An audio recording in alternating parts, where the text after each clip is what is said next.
Good morning, good afternoon, good evening to East Central Missouri and the world, and welcome to the James Strong Show podcast, podcast number 156. Thank you for joining us. Thank you for making us a part of your day. I appreciate it. This podcast was recorded live from Cortez, Colorado, the Hampton Inn in Cortez, Colorado. And we've got a panel of 4 for this podcast. Those of you who have been listening to the podcast may have noticed that the last 2 weekends we had nothing. The reason that is because I've been basically on the road for 2 weeks, a variety of places. This last trip that I'm on, it's with 4 guys, and we've basically come out west to just look at things. We've got Don the Legend, we've got the Atomic Oven, and we've got the Mad Dog. Gentlemen, welcome to the James Strong Show podcast. Hey, glad to be here, Strong. Glad to be here, Strong. Anytime that I'm in the mountains, it's a good time. We wanted to do the podcast on the meaning of life, and last night we heard that yesterday afternoon we heard that Kobe Bryant had passed away. Meadowlark Lemon had passed away. However, about a week or so ago, another gentleman passed away. His name was Terry Jones. Terry Jones was one of the Monty Python crew. You best know him as Mr. Creosote, the big fat guy who ate so much that he blew up in Monty Python's The Meaning of Life. And that's kind of what we'd like to talk about, is the meaning of life. In fact, I forgot my notes. Hang tight. See, that's what you get with a live podcast. You don't edit it. By the way, Strong, after the last 3 days of being in Cortez and having sunshine and beautiful weather, this morning it is snowing in the mountains. Well, you get that in the mountains, though, okay? That's what I've heard. It's not sunny in 75. This isn't Southern California, okay? But we all have goals in life. We all have things that we want to do in life. Sure, money is part of it. Money, fame, fortune. But money lets you buy the tickets in life to do the things that you really want to do. And it's good to have money, but there's also a limit. Example. We rented a very exciting automobile for this trip, okay? We rented a Dodge Caravan. Grand Caravan. Yes. Okay, that's a big difference, okay? Last night we ate dinner at Gustavo's Mexican restaurant. Muy bien. Now, would the trip have been any better had we rented a fully dressed Escalade and ate at Ruth's Chris? I don't think so. So, sure, money is important, but Ian Fleming said, you only live twice, once for yourself and once for your dreams. And correct me if I'm wrong, but I think that's why we're all out here on this trip, just to try to readjust, refocus, look at different ways to do things, to live, and perhaps make an adjustment in the way we're doing things right now. Is that accurate? Yeah, absolutely. I mean, this is a reset. Uh-huh. I mean, every once in a while you have to come in and do a reset and look at where you're at and how you're doing. And, sometimes you get down a little bit. You think the world's got its weight on top of you. And then you get together with a group of people like this, and you sit down, you have fun, you drink some beer, shoot some tequila, and figure out where you're at. And we're 4 people from 4 different parts of the country. The Mad Dog and I are from East Central Missouri. Don the Legend, you're from a little bit west of that. Atomic Oven, you're from northwest of that. But we all decided to come down here to the mountains. We flew into Albuquerque and then drove on up here to Cortez, Colorado. Different part of the world from where any of us live. And we're looking for maybe something a bit different. Agreed? Yeah. There's some lyrics to a song that says everybody's looking for something to fill in the holes. We think about it, but don't talk much about it until things get out of control. And I think that's what happens a lot with people is their lives begin to spiral out of control. And some mornings or some nights they wake up, and they think, holy shit, half of my life has passed and I haven't accomplished anything that I wanted to accomplish. What the fuck? Well, and that's accurate because none of us are spring chickens, okay? We're all on the other side of 50, which certainly isn't a ready for the grave. We're not we're not circling the drain. None of us are circling the drain. However, one day we're going to be faced with the life of the question. Look, we wanted to do A, B, C, and D, and you can't get there from here. But if we start now, maybe you can get there from here. I have a great life. Don the Legend, your life is great, I would have assumed. Absolutely. Wouldn't want it any other way. Atomic Oven. Absolutely. I'm at a point where it's all on me. Mad Dog? Yeah, I always leave you with live with passion, and sometimes in business you can get clouded, and you're so directed of accomplishing the mission that you're not living with passion. You're driving yourself sometimes a little bit too much. But I definitely live the life that I want to live. And I've said this before, I live a truly charmed life. I'm truly blessed with that. So if life is so fucking fantastic for the four of us, why are we here looking for something better? Why is that? Because Mad Dog asked me if I wanted to come along, and I'd like, hell yeah. Atomic Oven, you're here for a reason, right? Yeah, I think this is probably the third year that Don the Legend and Mad Dog and I have gotten together, and same weekend 3 years in a row. Yeah. We didn't even plan it that way; it just sort of worked out that way. So, yeah, it's become a tradition and a good one. We've known each other for over 40 years. Yeah. Yeah. Yep. Yeah. Essentially, grew up together, doing the same stuff, and went our separate directions many times in our lives. And life is peculiar because it does run in circles, and it comes back to you. Well, and life throws you curveballs. I mean, you're always looking for the next brass ring. That's true. But not only is life is difficult. It's not easy. A lot of people think, life is a piece of cake. Friends, it's not. Life is difficult. To me, it has been anyway.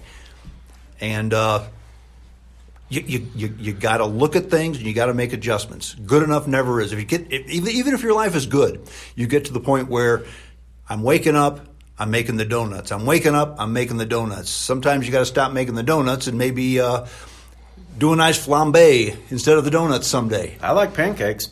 Exactly. So this lifestyle out here is totally different from anything that we've had out here. Just the way the people live, the topography. I will speak for myself, but I personally,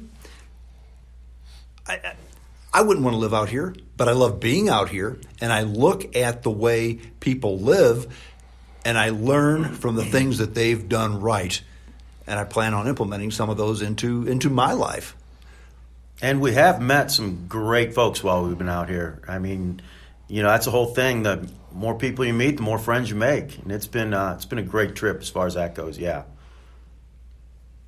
Mad Dog. Yeah, contrary. My first trip to the mountains, I was 14 years old, and I 100% fell in love with the mountains.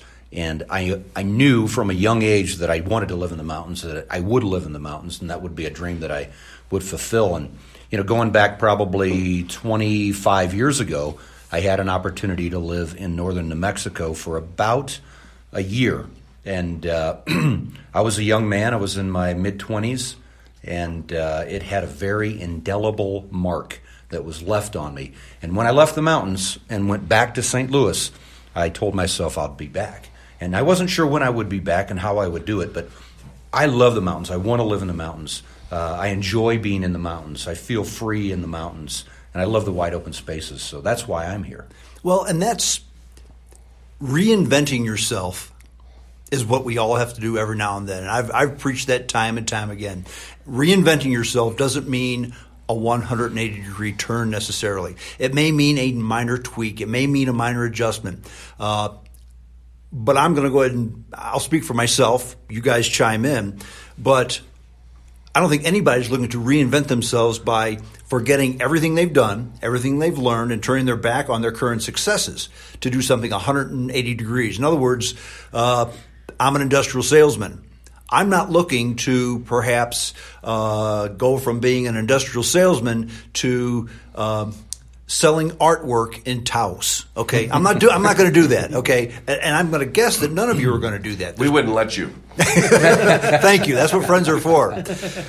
But if you take your successes that you have, if you take your skills that you've honed, you know what you can do well. You know what you can do not quite so well. If you take those attributes and spin them a little bit and readjust them, that's how you can reinvent yourself, in my opinion. Chime in, please. Yeah, so a quick story. When I left St. Louis and moved to Seattle almost 7 years ago, it was a 180-degree turn for me. I grew born and raised in St. Louis, spent my whole life there. Everybody's dead. So it's, okay, let's do something different. So I went out and I did this. And you meant everyone in your parents family. were dead, you know, I mean. Not everybody in St. Louis. Not Right, everybody in St. Louis. Parents had passed away. Immediate family had passed away to the extent where, okay, there's not that anchor here anymore. So I did this essentially 180-degree turn, and I moved to a place I'd never moved before. I'd lived in the same place my entire life, same 20 square miles. But then it got easier. Life got easier as I made this move. I made this transition. And 3 years ago, I moved to Eastern Washington to a beautiful place called Lake Chelan.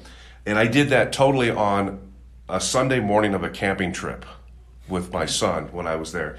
And I said, I'm going to do this. And long story short, it came down to, I moved there not knowing anyone.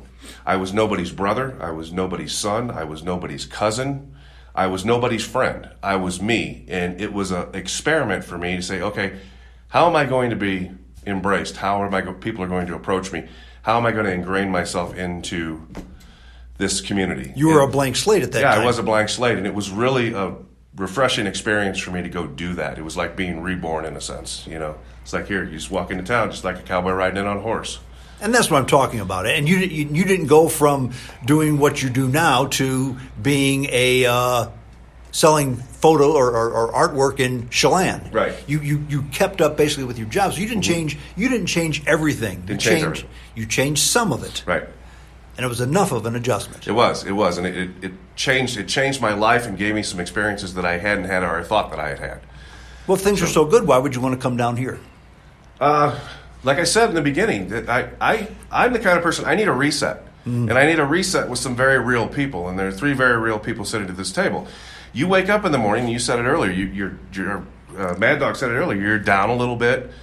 You don't know what's going on. You've got to get readjusted and make a refresh. And for me, that's what this weekend is. I mean, you can become pretty stagnant doing the same thing every day, day after day after day after day for 6 months. And then you realize that you're missing out on some things that you should be doing. Well, and that's what this weekend's about. But how can you possibly do that? I mean, look at all the bad things in life right now. Donald Trump is president, which is horrible.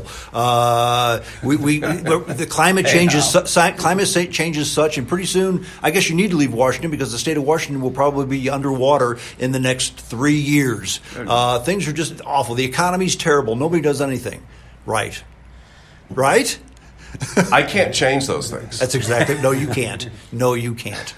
My dad always told me, he was a very simple man, and I agree with it to an extent, but I'm glad I didn't take it literally.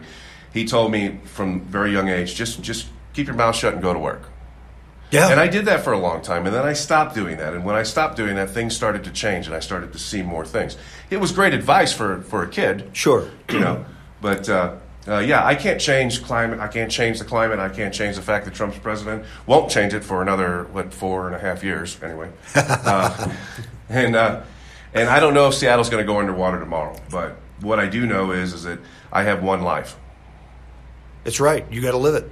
And I have to live it under the circumstances that are presented to me, and good, bad, or indifferent. I like that you brought that up. As I got up early and sat in the lobby and read the paper, looked at the news. They had a lady on television. The Albuquerque station was on, even though we're in Colorado. Albuquerque is the next big town, so they had that on television. But apparently Hope Solo, the soccer star, was going to be in Albuquerque, and she was going to do a seminar on how hard it is for women to succeed in life because everything's stacked against them and they just can't make it. And I thought to myself, she's a multimillionaire. How is somebody that is going to tell me that she can't make it because she's a woman and she's worth more than I am? She obviously made it just fine. You can't be Atomic Oven, you're right. You can't be worried about what's going on. You can't change climate control. You can't change who's president. But there are a lot of things that you can change. There's always things that you can change. And you can be in control of those things at all times. And interestingly enough, Strong, you talk about, everything that you just said was, on a negative, on a doomsday, on a, oh my God, what's going on with our world? But really, that's just perception. And perception, whether it's good or bad, happy or sad,